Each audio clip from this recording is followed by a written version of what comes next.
ఈ రాత్రి ఈ అడవిలోకి ఎవరూ రారు.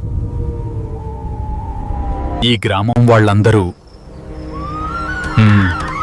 రాత్రి అయ్యాక తలుపులు మూసేస్తారు. అక్కడికి వెళ్ళొద్దు బాబూ, అక్కడ దెయ్యముంది.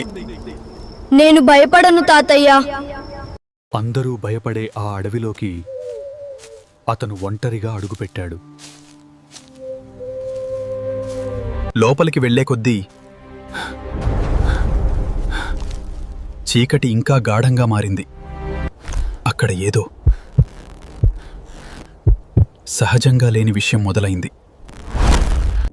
అతనికి వినిపించింది. గాలి కాదు, ఎవరో పిలిచిన స్వరం.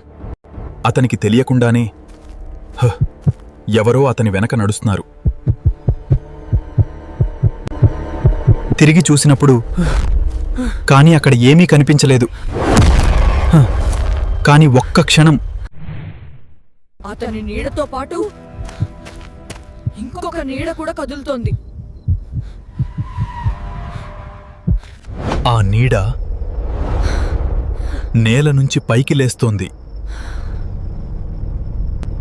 చీకటిలో రెండు కళ్ళు తెరుచుకున్నాయి. అది మనిషి కాదు, నీడ కాదు, ఇంకేదో. అది నడవలేదు. అది జారుకుంటూ అతని దగ్గరకు వచ్చింది.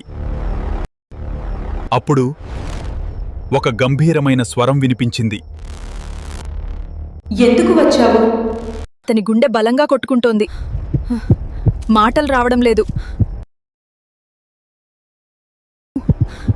ఆ నీడలన్నీ అతని స్నేహితుడి చిన్న యంత్రం వల్లే.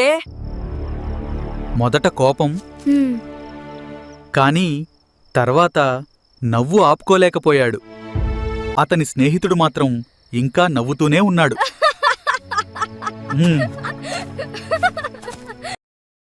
కాని ఆ అడవిలో నిజంగా ఏమీ లేదని మనం ఖచ్చితంగా చెప్పగలమా?